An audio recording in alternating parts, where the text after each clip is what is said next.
자, 3단원 파동의 마지막 챕터죠. 자, 빛의 이중성과 물질의 이중성입니다. 자, 그 중에 이제 빛의 이중성 볼게요. 자, 이거는 빛에 관한 역사네요. 첫 번째 1번은요. 최초에는 빛이라는 게 이제 뉴턴이 입자라고 주장을 했습니다. 뉴턴 아저씨는 빛이라는 게 입자로 이루어져 있어요 라고 했는데, 이때는 질량이 0이 아닌 입자입니다. 에너지 있고 질량도 있고 이렇게 주장을 했었고요. 하이언스가 이제 파동소를 주장했다고 하는데, 그 뒤에 파동성으로 확립이 됐죠. 실험, 간섭 실험, 그다음 회절 실험. 이 두 가지가 대표적으로 파동을 증명해 주는 실험이에요. 자, 그러다 보니까 파동성이 확립이 됐고요. 그다음에 파동으로 설명할 수 없는 그런 실험이 발견이 됐죠. 광전 효과 실험. 이 실험이 발표가 되면서 파동으로 설명이 안 되니까 다시 한번 입자설이 등장을 합니다. 광양자설. 아인슈타인의 광양자설은 에너지 존재하고 질량은 0인 입자입니다.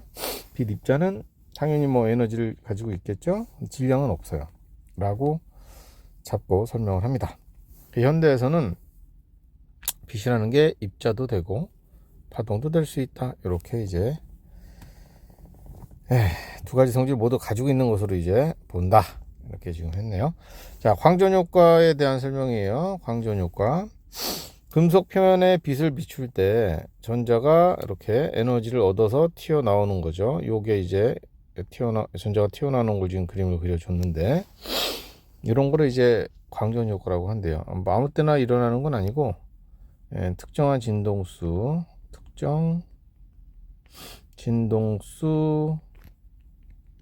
이상의 빛을 쪼여줬을 때만 이 현상이 일어납니다. 자, 일단 튀어나오는 전자 이름은 광전자라고 이름 붙였고요. 자, 이렇게 광전 효과 실험하게 된 그 실험 내용을 한번 보시면, 금속 검정기 있죠. 검정기를 지금 이렇게 마이너스로 대전시켜 놨어요. 다 당연히 벌어져 있겠죠. 여기에 형광등을 가시광선을 쪼여줬더니 아무런 변화가 없는 거예요. 그런데 똑같은 검정기에 자외선을 쪼여줬더니만 오므라든다고 돼 있죠. 이게 오므라든다는 얘기는 전자가 빠져나간다는 뜻이거든요. 그러니까 마이너스로 서로 밀고 있던 금속박이 미는 힘이 약해지는 거예요. 그래서 오므라드는 거거든요. 전자가 빠져나가요. 즉 무슨 효과가 일어났어요? 여기서 광전 효과가 일어났죠. 그럼 자외선하고 가시광선의 차이점은 뭐예요? 진동수 차이죠. 가시광선이 진동수가 큽니다. 진동수가 커요. 그래서 둘 사이에 가시광선과 형광등, 가시광선과 자외선 사이에 어떠한 경계선에 해당되는 특정한 진동수, 한계 진동수라는 게 있겠죠. 그 진동수보다 이게 크기 때문에 광전 효과가 일어났고, 가시광선은 그 진동수보다 작으니까 광전 효과가 일어나지 않는다라고 해석을 하게 됩니다. 이것도 가끔 나오니까 잘 봐두세요. 이건 최초가 지금 처음 상태가 지금 마이너스로 대전한 상태예요. 만약에 중성의 검정기라고 하면 형에 벌어지지 않을 거예요. 여기에 자외선을 쪼이게 되면 전자가 빠져나가겠죠. 그럼 전체적으로 어떻게 됩니까? 벌어지는데 플러스 성질을 띠고 플러스로 대전된 상태로 벌어지겠습니다. 이렇게. 그러니까 처음 상태가 뭐냐에 따라서 답이 달라지니까 처음 상태를 확인해 주시고요. 자, 요 광전 효과를 이제 해석을 해 보는 거예요. 원래 파동으로 예상됐던 거하고 실제 결과하고 이제 다르거든요. 그러다 보니까 이거 파동으로 설명이 안 되네, 이런 얘기가 나온 거죠. 자, 봅시다. 자, 파동설의 입장에서 보는 거예요. 세기만 충분하다면 빛의 진동수가 작아도 전자가 나와줘야 돼요. 세기가 곧 에너지라고 에너지로 봤거든요. 파동에서는 세기가 세다, 에너지가 크다 이렇게 보기 때문에 진동수가 작아도 나와야 돼요. 근데 절대 안 나오더라 이거죠. 진동수가 특정 진동수보다 작으면 세기가 아무리 세도 전자가 나오지 않습니다. 실제 결과가 이렇다는 얘기야. 그럼 빛의 세기가 에너지하고 관계가 없는 건데요. 지금 보니까 그죠? 그죠? 진동수가 중요한 것 같아요. 진동수가 한 개의 진동수보다 특정한 진동수보다 커야지만 나오니까. 자, 그렇구나. 자, 두 번째. 세기가 약하면 전자 방출하기 위한 에너지가 모여야 되니까 시간이 걸려라고 설명을 합니다. 시간이 걸려요. 약한 세기에서 이걸로 봤기 때문에 그렇습니다. 세기를 에너지로 봤기 때문에 파동에서는. 그런데 실험 결과를 보면 진동수가 특정한 진동수보다 크기만 하면 세기가 아무리 약해도 바로 나와요. 바로. 자, 이것도 전자가 방출되는데 중요한 게 지금 이거네요. 진동수. 계속 요걸로 지금 얘기가 되고 있어요. 자, 그 다음에 세 번째, 세기가 쓸수록 에너지가 크므로 빛의 세기가 세면 광전자 튀어나오는 전자의 운동 에너지도 커야 돼 라고 설명을 합니다. 예상을 합니다. 그런데 해보니 광전자의 운동 에너지는 세기하고 아무런 관계가 없대요. 즉 밝기 이런 거랑 관계가 없대요. 진동수 큰 빛일 때만 크답니다. 진동수 큰 빛일 때만 에너지가 커지고요. 단위 시간당 방출되는 광전자의 숫자 즉 뭐 광전자가 많이 방출되면 전류의 세기, 흘러가는 전류가 커질 거 아니야. 전류의 세기는 빛의 세기에 비례해. 빛의 세기는 에너지하고는 관계가 없고 숫자하고 관련이 돼 있어. 숫자. 자, 실험 결과를 정리하면 이런 내용을 얻을 수 있어요. 빛의 진동수는 에너지하고 관련이 되고요. 그 다음에 빛의 세기는 숫자, 때려주는 광자의 수하고 관련이 되어 있죠. 광자 숫자가 많아지면 튀어나오는 광전자의 숫자도 많아질 거예요. 이렇게. 자, 그래서 진동수는 에너지랑 관련이 되어 있고 빛의 세기는 광자의 숫자랑 관련이 되어 있다라고 이제 볼 수가 있죠. 요런 거 이제 정리를 한 거예요. 광전 효과를 설명하기 위해서 광양자설로 정리를 합니다. 아인슈타인이. 자, 파동으로는 설명할 수 없어요. 그래서 빛을 광자라고 하는 또는 광양자라고 하는 불연속적인 에너지 입자의 흐름으로 설명했습니다. 빛은 에너지 덩어리다 라고 설명을 합니다. 이 에너지 덩어리의 에너지 크기는 진동수하고만 비례한대더라. 우리가 2단원에서 앞쪽에서 배웠어요. 광자 에너지는 플랑크 상수 곱하기 진동수에만 비례합니다. 파동이라면 아시다시피 파동 에너지는 뭐였어요? 진폭의 제곱과 진동수의 제곱에 비례하죠. 진폭에도 영향을 받는단 말이야, 파동 에너지는. 근데 이런 거랑 관계가 없어. 오로지 진동수하고만 관련이 돼 있고요. 자, 그래서 광양자설을 갖다 해석하는 거예요. 일단 요 그림 보시면 이게 광자예요. 그 다음에 광자가 금속을 때려주는데요. 금속 내부에는 이런 플러스 정지를 띠는 원자 핵들이 전자를 막 붙들고 있을 거 아닙니까? 그래서 이 전자가 탈출하려면 이 붙들고 있는 인력을 끊어야 돼요. 광자가 100의 에너지를 가지고 있다면 에너지를 가지고 전자한테 전달해 주면 전자가 이걸 끊는데 얘네들을 끊는데 60의 에너지가 들어갔다고 칠게요. 얼마 남아요? 그럼 40 남잖아요. 그죠?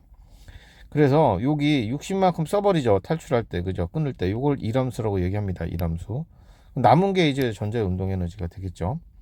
그래서 1번의 금속의 이람수는 다른 말로 탈출 에너지예요. 탈출 에너지.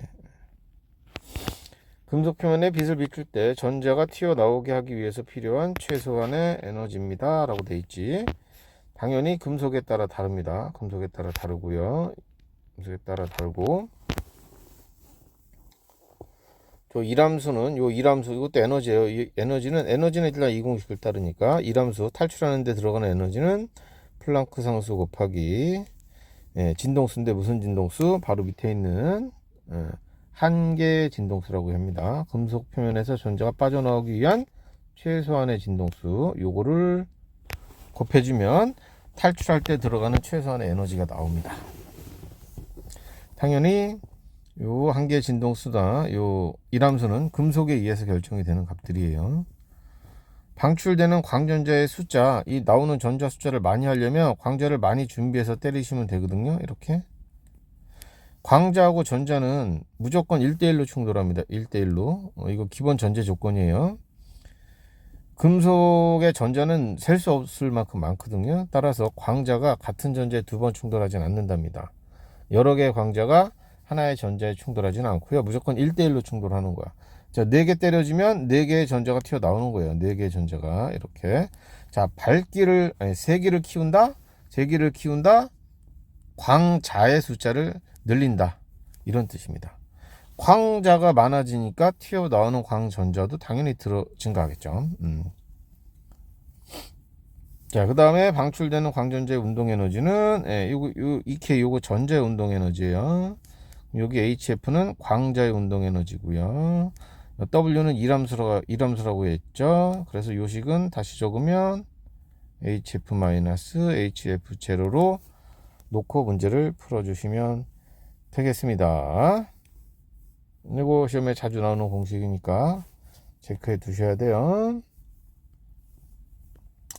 자, 앞에서 나온 공식을 그래프로 그려 본 겁니다. 전자의 운동 에너지는 HF-W. 그러면 요게 Y축이고요. F가 X축으로 잡았죠. 그러니까 H는 뭐예요? 기울기가 되겠죠. W는 절편이 되겠죠. 자, 그러니까 여기 W 값 표시가 되고요. 기울기 H가 표시가 됐죠. 그 다음에 진동수가 F0일 때는 0이니까요. 여기에 해당되는 진동수가 한계 진동수예요. 자, 이렇게 1차 함수 그래프 그린 거고요. 이건 금속에 따라 결정된다고 했으니까 이 한계 진동수나 이 함수가 A 금속이 뭐 이런 식으로 지금 그림이 그려진다면은 비금속을 뭐 만약에 비금속을 또 준비를 해서 요 그래프를 그려보면 비금속은 이 W 값, 이 함수 값이 다를 거야. 그죠? 이게 비금속이라고 합시다. 이렇게. 기울기는 똑같죠. 기울기 똑같고, 요 이함수 값이 다른 거예요. 요건 A 거, 요건 B 거, 이런 식으로. 기울기는 똑같아요. 한계 진동수 값이 그래 또 다르겠죠? 요거는 비금속의 한계 진동수. 요거는 A 금속의 한계 진동수가 되겠네요. 금속을 A 금속, B 금속 이렇게 준비해 놓고 빗을 때리는 거야. 근데 빗을 여기 F1으로의 빗으로 때렸다고. F1. 요 진동수로 가진 빗으로 A 금속, B 금속을 때려. 그러면 B 금속에서는 아직 한계 진동수가 안 되는 진동수죠. 그 전자 안 나옵니다. 광전자 안 나오겠죠. A 금속은. B 금속은요. 나와죠. B 금속은 나오죠. B 금속은 전자가 뿅 하고 방출이 된다는 얘기죠. 비금속에서 튀어나오는 전자는 이렇게 가서 이쪽으로 가시면 요만큼의 에너지를 가진 전자가 튀어나오겠네요. 전체 F1에 해당되는 광자 에너지가 이만큼이고요. 이게 광자의 에너지겠죠. 광자의 에너지에서 이만큼 이함수 사용하고 이만큼 남았습니다. 잘 봐두세요. 이 그래프는 나오니까. 자, 그래서 현대에는 빛은 두 가지 성질을 다 가지고 있다. 파동의 성질도 가지고 있어요. 입자의 성질도 가지고 있어요. 라고 이해하고 있고요. 당연히 동시에 어떻게 된다? 나타나지 않으며, 동시에 나타나진 않고요. 한 가지만, 하나만 우리가 측정할 수 있습니다. 자, 그래서 회절이나 간섭 현상이 나왔다. 요거는 뭐의 증거다? 파동의 증거다.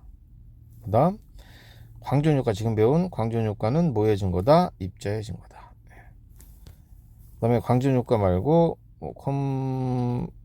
이름만 아세요? 컴퓨턴 효과라고 뭐 이렇게 혹시 나오면 요것도 입자의 증거입니다. 입자의 증거.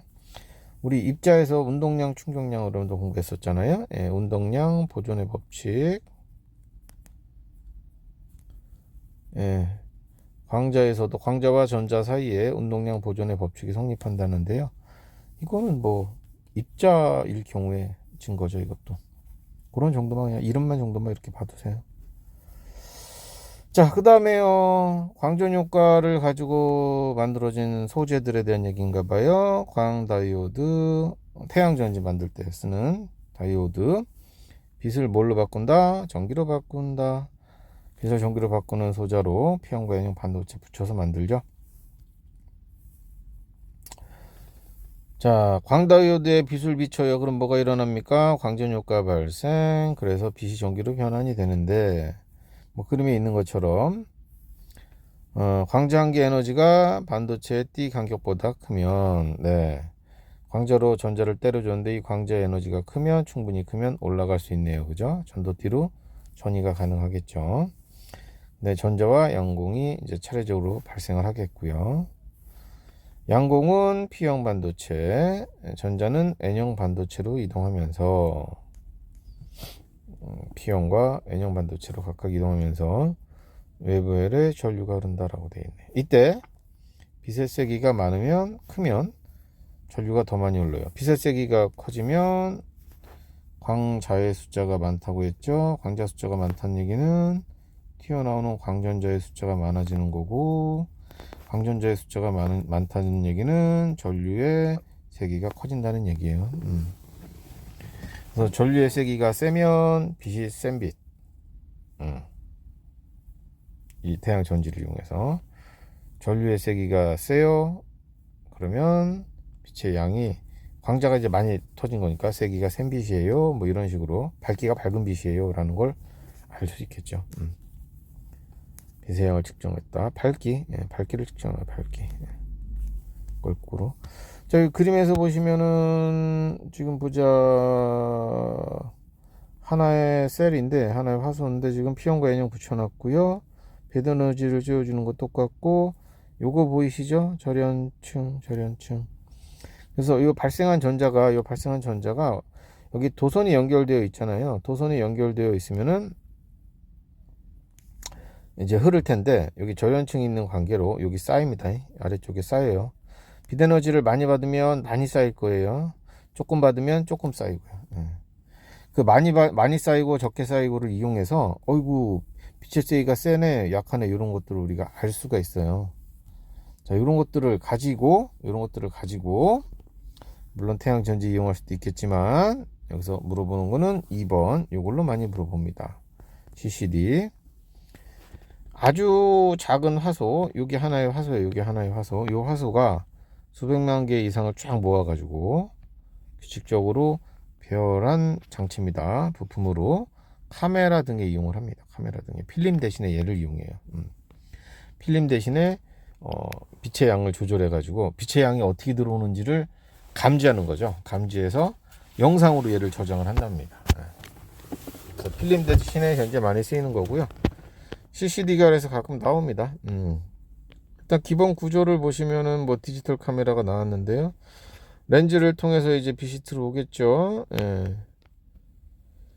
그러면 이 마지막에 뭐 여기 이제 뭐 셔터라고 되어 있는데 착 누르면 빛이 들어왔어. 여기 이제 우리가 얘기하는 필름일 거 아니에요. 자, 그 자리에 CCD가 있는 거예요. 여기에 이제 빛이 막 들어온단 말이에요. 근데 각 셀들에 빛이 들어오는데 그 각 셀들이 받는 빛의 양이 다 다를 거란 말이야. 빛의 양이 다르더라고. 그래서 각 셀마다 흐르는 전하의 양이 다르죠. 전류의 세기가 다를 거예요. 셀마다. 그 흘러가는 전류의 양을 측정해서 그 전기 신호를 세다 약하다 이거를 가지고 다시 디지털 변환 장치를 이용해서 디지털 신호로 바꿔요. 여기서 발생하는 신호는 아날로그 신호거든요. 아날로그 신호인데 이걸 이 변환 장치를 통해서 디지털 아날로그를 디지털로 바꾸는 장치죠. 아날로그를 디지털로, 이런 장치를 이용해서 정보를 바꾸고 저장합니다. 항상 뭐 저장하려면 기본적으로 디지털 정보로 바꿔야 되니까. 자, 영상 정보 저장 과정도 가끔 물어보니까 빛 신호가 처음에 뭘로 바뀌어요? CCD를 통해서 이걸로 바뀌어요. 근데 이 신호는 아날로그 신호예요. 아날로그 신호예요. 자, 아날로그 신호를 디지털 신호로 변환을 해야 돼요. 아날로그를 디지털로 ADC, 아날로그 디지털 컨트롤러, 뭐 이런 식으로 ADC로 바꿔야 돼요. 이 장치를 통해서. 그 다음엔 카드에 저장하겠죠. 이렇게 잘 봐두시고요. 그 다음에 원리를 보면 렌즈를 통해 들어온 빛이 CCD에 광 다이오드에 닿으면 광전 효과가 발생합니다. 그래서 광전자들이 발생을 하겠죠. 각 화소마다, 수백만 개의 각 화소마다 발생하는 튀어나온 전자, 쌓인 전자의 양이 다 달라요. 그러면 그 해당되는 위치에 비춰진 빛의 세기에 대한 영상 정보를 기록합니다. 밝은 빛, 어두운 빛, 각 위치마다. 그래서 세기가 쓸수록 당연히 전자가 많이 발생하겠죠. 그러면은 정보 기록할 때 여기가 이제 밝은 색깔이 되는 거예요. 밝은색. 세기가 약해서 전자가 적게 나오면 적게. 세기가 약하면 전자가 적게 나오겠죠. 이러면 어두운 색. 기본적으로 CCD의 영상 정보는 저장을 했을 때 무슨 정보를 알려줘요? 우리한테 흑백 정보를 알려줍니다. 밝고 어둡고. 밝고 어둡고. 자, 이거는 전압을 이용해서 전압을 가하면서 전자를, 셀에 모여있는 전자를 뭐 이동시키는 겁니다. 이동이 잘 되면 전류가 센 거고, 이동이 잘 안 되면, 이동하는 양이 적으면 전류가 약한 거고, 뭐 이런 식으로 측정하는 거예요. 그러니까 셀마다 이게 전압이 지금 다 박혀 있어. 셀마다 전압이. 여기 전자 빛이 들어와서 전자가 발생했네. 광전자가. 그 옆에 전압 걸어주면 옆으로 이제 전자들이 플러스 걸어줬으니까 이동을 하겠죠. 요거 꺼줘요. 요거 꺼주고 요거 켜주고. 요쪽에 있던 새끼가 이쪽으로 모인다고요. 그러니까 셀마다 이 장치가 다 들어가 있는 거예요. 이걸 전압을 걸었다 말았다를 다 조절한다고. 누가? CPU가. 그러니까 이런 화소가 있고, 이 화소에 전압이 다 걸려져 있으면 이거를 순간적으로 이 CPU에서 전압을 걸었다 말았다 조정한다니까요. 그걸 다 측정한다고. 수백만 개면, 뭐 1000만 화소면 1000만 화소 이 지랄을 하고 있다고. 그러니까 이게 보통 쉬운 일이 아니라는 얘기죠. 어렵다는 얘기죠. 비싸. 그래서 핸드폰이 비싸잖아요. 핸드폰도 그렇고. 자, 어찌됐건 그래서 전류가 잘 흐르면 전자가 여기 많이 모여있던 것이요. 그러면 이제 밝은 거죠. 밝은 색깔 기록한다. 이런 식으로 가는 거예요. 근데 기본적으로 흑백 정보다 보니까 뭐 컬러는 어떻게 할래? 색깔 필터를 씌운다 이거죠. 세기만을 기록하기 때문에 요거 흑백 영상을 얻어올 수 있고요. 색깔 구별하기 위해서 CCD에 색깔 필터를 배열하는데요. 색 필터는 세 가지가 있다. RGB 세 가지다. 세 가지에 통과되는 빛에 잘 통과하는 그런 빛들의 비율, 1대1이냐 뭐 1대2냐 이런 비율을 이용해서 모든 색깔을 갖다 다 만들어낼 수 있죠. 빨강하고 뭐 초록이 1대1로 통과하게 되면 노란색으로 이제 저장이 되는 거고요. 빨강하고 파랑이 1대1로 가면, 이건 1대1로 통과하게 되면 뭐죠? 선홍색. 그다음에 파랑하고 초록이 1대1로 가면 청록색. 뭐 이런 것들. RGB가 1대1로 가면은 그건 흰색이 되겠고. 자, 이런 것들을 뭐 알아두시면 되겠고요. CCD는 주로 카메라에 많이 쓰고요. 망원경도 그렇고 이런 데 많이 쓴답니다. 이 정도까지 이제 보시면 되겠습니다. 나머지 이제 개념 문제 한번 쭉 풀어보시고 이중성 문제 한번 쭉 풀어주세요. 물질의 이중성 하나 더 나갈 겁니다.